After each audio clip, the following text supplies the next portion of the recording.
we talk to so many people that literally say to us like, oh, if I just have the right combination of things, I will have an instant hit product. And maybe, but unlikely. And you need to come into your product development going, the chances of me having some sort of instant hit, but it is extremely unlikely.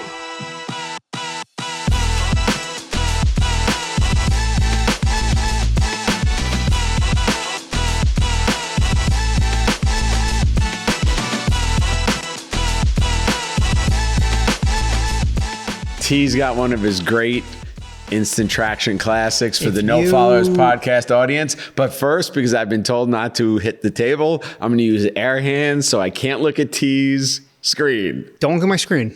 It's all a secret. In honor of, we got Thanksgiving. We got Black Friday. So this is going to be a... How about Cyber Monday? Sure, Cyber Monday. Did I miss that one? We got all that stuff, tough guy. Okay. This is going to be an instant traction episode. Amazon. It's not Amazon. Damn it. Thanks for guessing, though. You're close on the year, though. This one was founded in 1854. So a little bit, it's kind of like pre-Amazon. Just like a touch years, before Amazon. Okay. Yeah. General store. Sbarro Pizza. I do like Sbarro Pizza. No. Really? No. It's good pizza. Is this the instant traction? No, but it just I'm made trying me, not to look at your screen. It's very think, hard. Yeah, I don't know how. It's like how, Christmas presents in a closet. Yeah, I'm trying not to I don't know how look. I got on Sbarro Pizza, but... You're hungry. Yeah, I mean, it is decent pizza. Because you didn't bring chips. You brought pita. I brought which pita is not chips. a chip I buy, by the way. I found the one chip you don't buy. I'm not even getting into it. All right. From 2006 to 2012. Yeah, I thought it was 1854. Yeah, we jump back, we jump forward. I'm all over the place. I hate your research. I'm giving you hints right now. Okay. I'm going to give you hints and then tell you the story. 1854. Got it. 1854 it was founded. Okay. In 2006 to 2012, it was named the world's most valuable luxury brand. Any guesses? I'll tell you more. Operates in 50 countries, has more than 460 stores worldwide. Current valuation, roughly 26 billion with a B dollars. Known for leather goods, clothing. Coach. Nope. Damn it. Jewelry, accessories. Louis Vuitton. Yeah. Do you have a bag? Is that why you picked this one? I don't have a bag. I do have one Louis Vuitton shirt that someone gave me because they outgrew it. Was it a knockoff? No, it was real, but it just doesn't look right on me. So it took them 100 years? Yeah, it took them 100 years. Listen, in this story, there are going to be many through lines that we hit on as we talk about businesses and founders and all this stuff, okay? So just be along for the ride. Be a buddy, okay? As I say to my sister, be a buddy. I've been wingman for 40-something episodes already. And we appreciate it. All right, so like I was saying, they're known for Louis Vuitton, known for leather goods, clothing, jewelry, accessories, but started life what we would consider trunks or suitcases. I think I have one of those. Yeah. So... not from Louis Vuitton. Louis Vuitton was the actual guy. That was the name, Louis Vuitton. Do you know where he was from? France. Bingo, you nailed it. You're on fire. Got 1 for 7. Yeah. He was born in the French mountains in a place called Angers. He left home when he was 13, traveled, working odd jobs. Yeah. Until finally he arrived in Paris at age 16 and he worked as an... I'll tell you. Shoemaker. Nope, not even close. A box maker. We just went over this. He was. I wasn't tracking. It took him 3 years to walk to Paris. Well, yeah, he was 13. He was 13. He left the mountainside of France to get to Paris. It doesn't take you 3 years to walk out of the mountains to Paris. As a 13-year-old, I couldn't walk freaking 10 miles and make my own way. 13? That's very circuitous. From the mountains of France. Is this the instant traction? Yeah, this is how he got there. I need a map to show how far his home is from Paris, because I don't think it's that far. I'm not a map maker. I'm no cartographer. I don't have that information. This is where your research always falls apart. I'm telling you a story. If you're going to do research in our incubator, just talk to me, because his research. I'm telling you a story. You got to be along for the ride, okay? The point is to show, once again, the fact that I got to hold your hand through this every time. It's to show how long it takes to build an actual thing. But you haven't even It is gotten to not that. overnight. Exactly. Haven't In even gotten 3 to years, it. I can walk from New York to LA.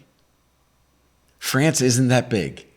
Why did it take him 3 years? He wasn't just like huffing it. He stopped. He worked odd jobs. He had Did to he make join a the little bit of circus? coin. The circus. I don't think there was a circus. I don't know. When did Ringling Brothers pop up?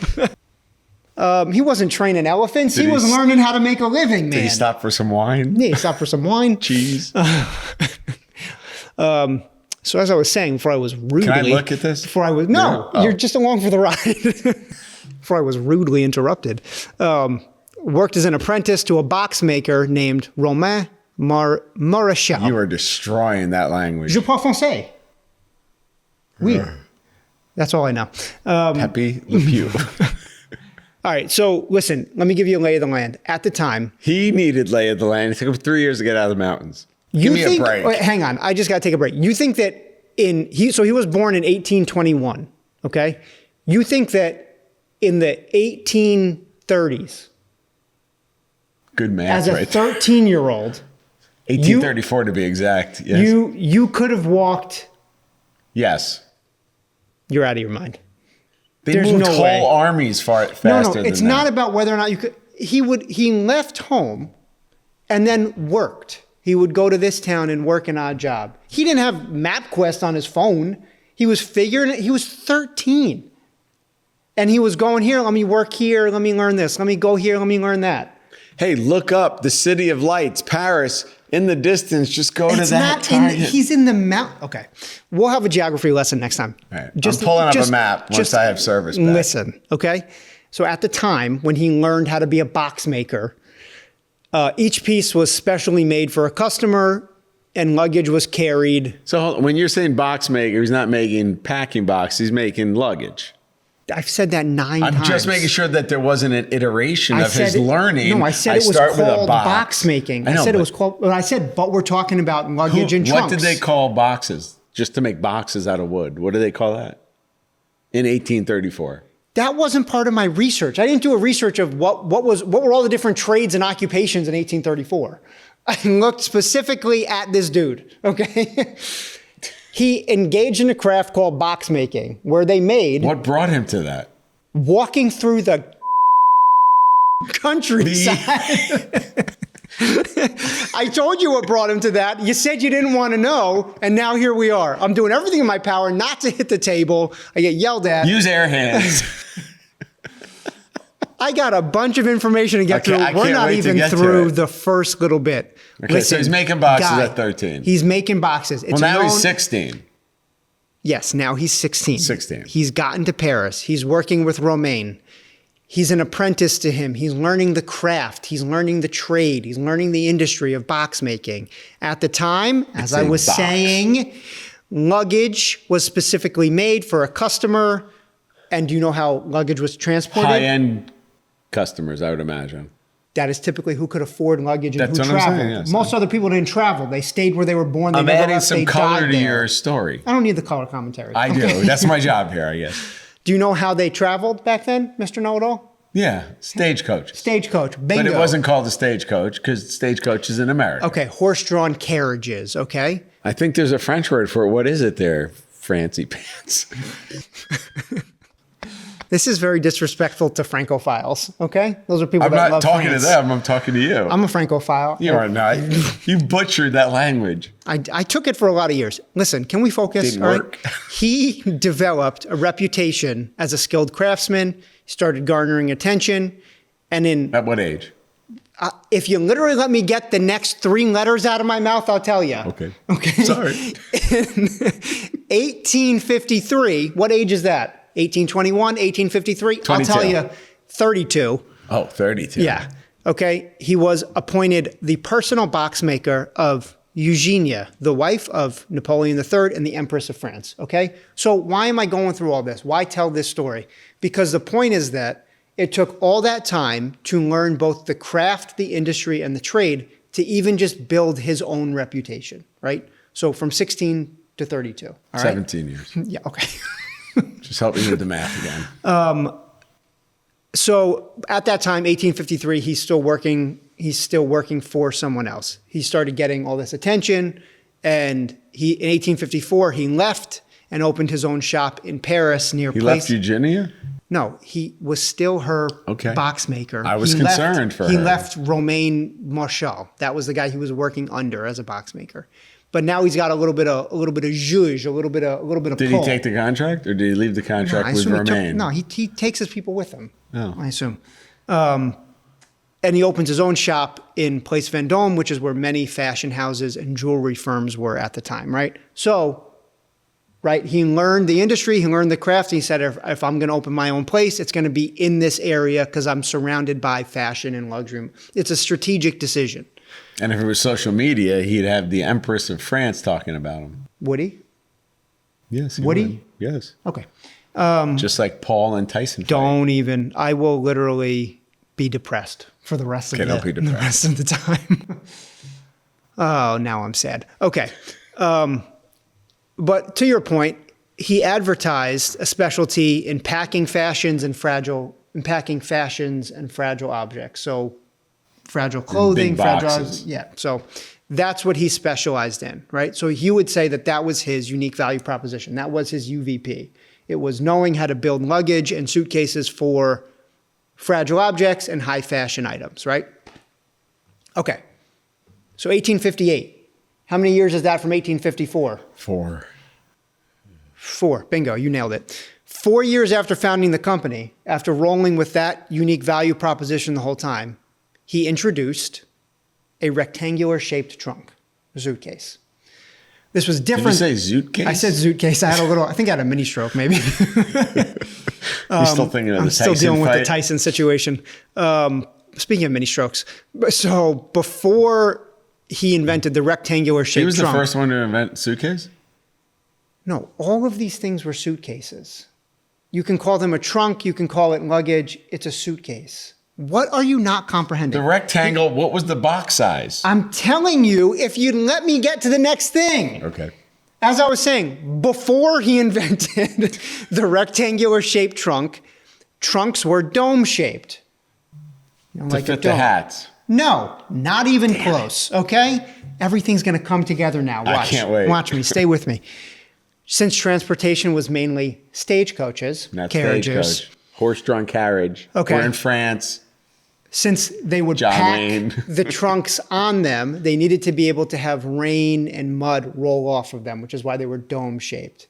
But now... They're not very efficient packing, though. Well, that wasn't the main priority. Think about your design goals. What's your main design goal? Is it efficient packing, or is it ability to let rain and muck fall off of it? Put a tarp over it. They didn't have...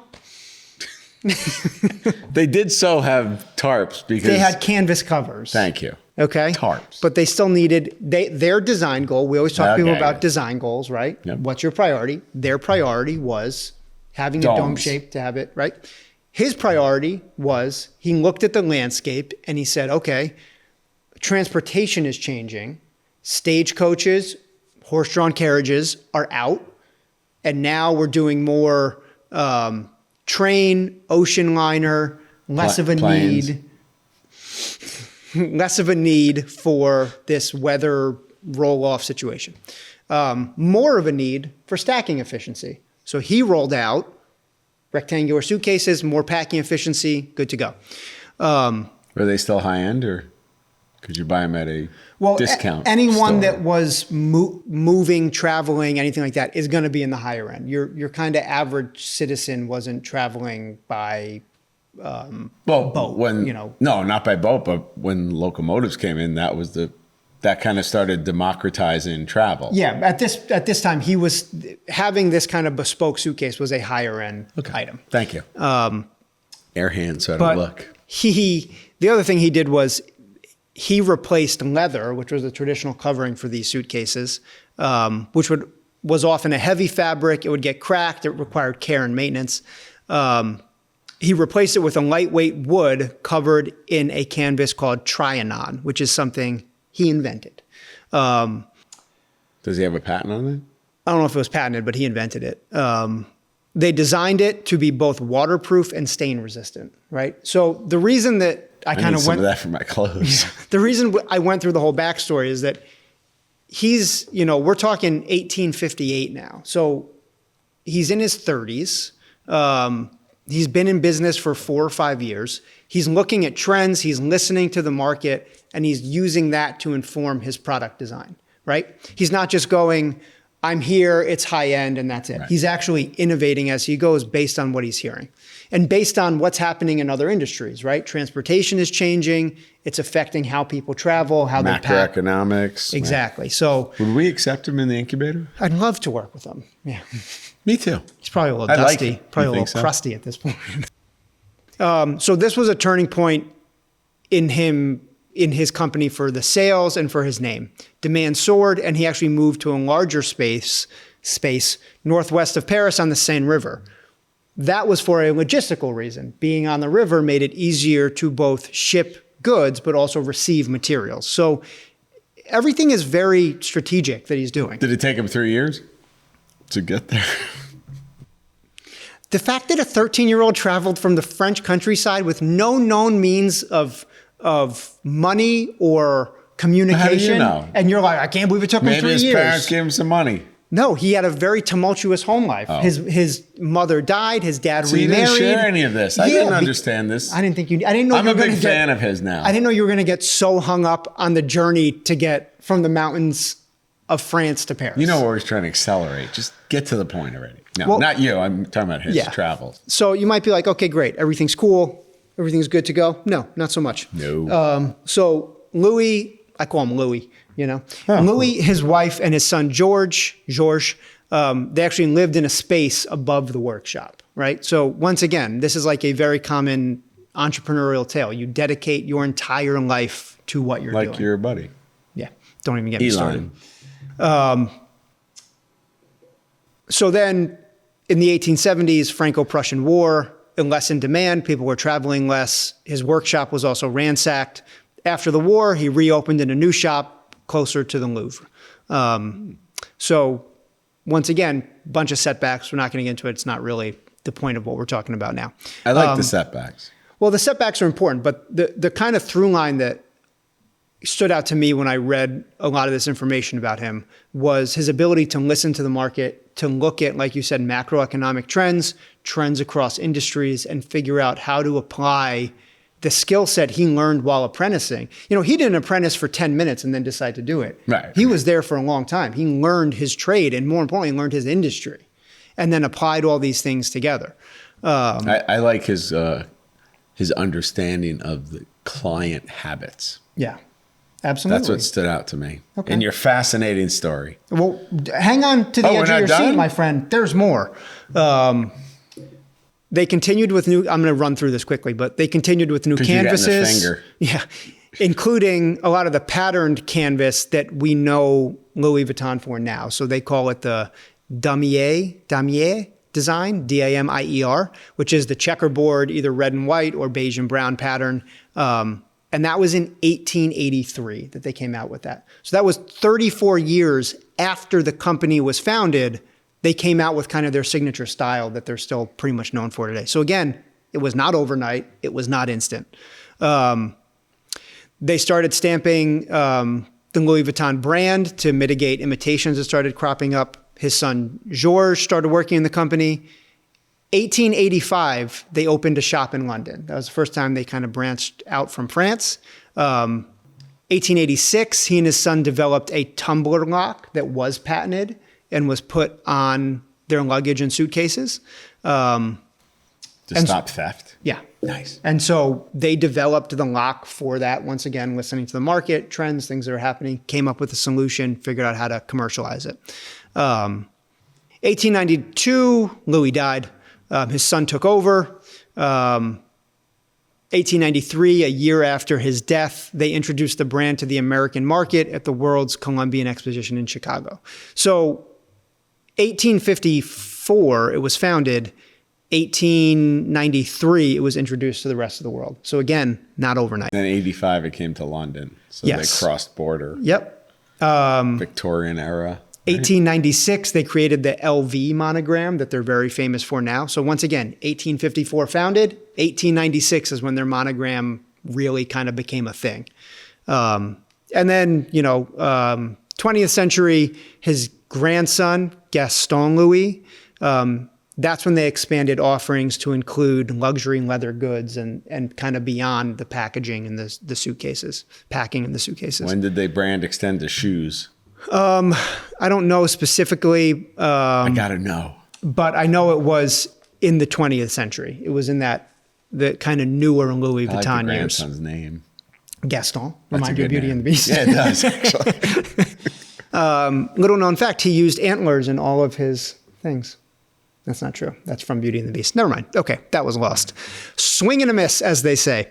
So now kind of the only reason I jumped through the lineage coming through is for a couple of reasons. One is traditionally, second and third generation businesses are where the businesses Fail. It's not usually where they take off. Well, not fail. They just crater. Yeah. But it's usually a big risk, second or third generation. But the reason I bring it up here is because there's a network that takes place that really allows Louis Vuitton to get to the next level, which is Gaston Louis, which is Louis Vuitton's grandson. His son-in-law was a steel magnate named Henry Rassamier. With that money from Sorry, French people. I'm not sorry, French people. I have no apologies.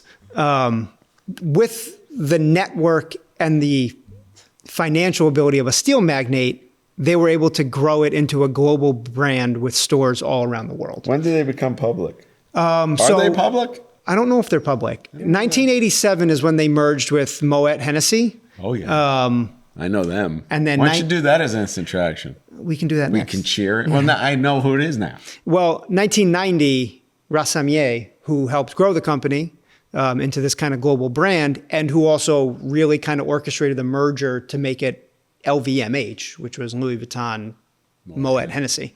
Rassamier was actually ousted, and that's when Bernard Arnault took over the company. They continued to grow the brand and blah, blah, blah. But the thing that stands out to me is the network that came with that, right? So there was all this work that came forefront, but then the next level was, oh, by the way, my son-in-law is a steel magnate. Now that opens up this opportunity to really be a global brand and really push forward. But the validating point for what he was doing had to be the Empress. Well, that's a huge I think that was validating for his personal craftsmanship and ability, but I don't think that builds a business. And I think it is a good feather in your cap, but it kind of goes to the thing that, now again, this was a different time where having a patron like that would go a long way. But something we hear frequently is like, oh, you just need one, right? I can't count the number of people that have said to me, oh, if you should give one of your bikes to Brad Pitt. Okay, that's cool. I actually know someone that sells bikes to Brad Pitt. I know two people that sell bikes to Brad Pitt. That's a cool thing, but that's not a business model. But I think it also speaks to conversations we have here. The traditional business model is you become well-known in industry and then you go to the consumer. Yeah. Social media and technology actually has created a different paradigm where you actually, going back to the Paul Tyson fight, you have a business that has nothing to do with your skill set. Yeah. It's about the marketing side. And we can go back 20 something years to when Blair Witch Project was made. Yeah. The beauty of that is like, we're not going to spend any money on production. We're going to spend it all on marketing. Yeah. We're just changing the complete spend of money in the film industry. So I think that's interesting that he was building his brand in. And I still think at a certain point, if you're going to build a legacy or sustainable business, you have to have, to your customer base, have to have something unique value prop, as we always talk about. So yeah, and you have to know kind of what your UVP is and what your value add is. So like even when Louis Vuitton had his name as a box maker, as they would say, he could have just cruised along on that and said like, yeah, I'm a box maker. This is what I get. I cater to a very high-end market and that's that. Instead, he struck out on his own. And for 4 years, that's what he did. But then he recognized this trend and he said, I'm going to make my suitcases rectangular. And he took that risk and he kind of went out in that direction. And that, from what I read, that was really the turning point for him. Like that, he was already on the map, so to speak, but now we have a clear differentiator and a clear UVP. And then that was the big turning point. That combined with the canvases and the fabrics that he invented really kind of changed everything, because you don't have to worry about it being dome shaped. The canvas is weather resistant. Right. You know what I mean? He's a perfect example of an entrepreneur because he's always innovating, changing. He's always trying to play into new markets. He's not lifestyle business where I do it, I set it and forget and keep going. Right. So that's interesting. I just have to say that it's interesting that you pick that as instant traction. Well, it's not instant traction. No, but no, for your theme of, bashing the fallacy of instant traction, because Louis Vuitton is so diametrically opposed to the way we work. Well, I mean, so I was surprised. Like when I started doing the research on it. You were biased? I was biased. Like I thought like, all right, it's a luxury brand, it is what it is. And, like we did Rolex, a while ago. I got that one pretty quickly. Yeah, you did. I did. I didn't get this one. But that one too, like Rolex too had something that it operated for years until it found the thing that made it unique. And then it operated on that, like it. And again, to just bring it back to why I spend any time doing this, it's not about Louis Vuitton or about Rolex. I like Louis. Things, but why are you attacking Louis? Louis. It's about the fact that we talk to so many people that literally say to us like, oh, if I just have the right combination of things, I will have an instant hit product.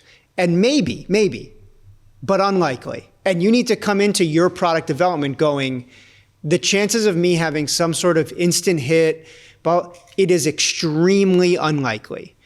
There are other things you can do to hedge that risk and to build a good quality, solid business around it. And I'm just going to wrap this up because they're yelling at us with their air voice. I love this one because I also think it talks about how we're different as an incubator and as a podcast, because we're not glossing over anything. We talk realistically. And we're going to get into it in another episode where people literally get up from this table and leave because they don't like what we have to say. Yeah. But I love the fact that we just live in the honest world of reality. So we're probably the anti-social media people. Yeah, I'm the anti-Jake Paul. Oh, geez. Okay, I'm sad now. All right. And on that sad note, happy Thanksgiving. Happy Thanksgiving from us at First Strike Incubator, No Follows Podcast, the crew, Peopleese, our sponsor of the month again. We'll see you next week. Yeah. Take care.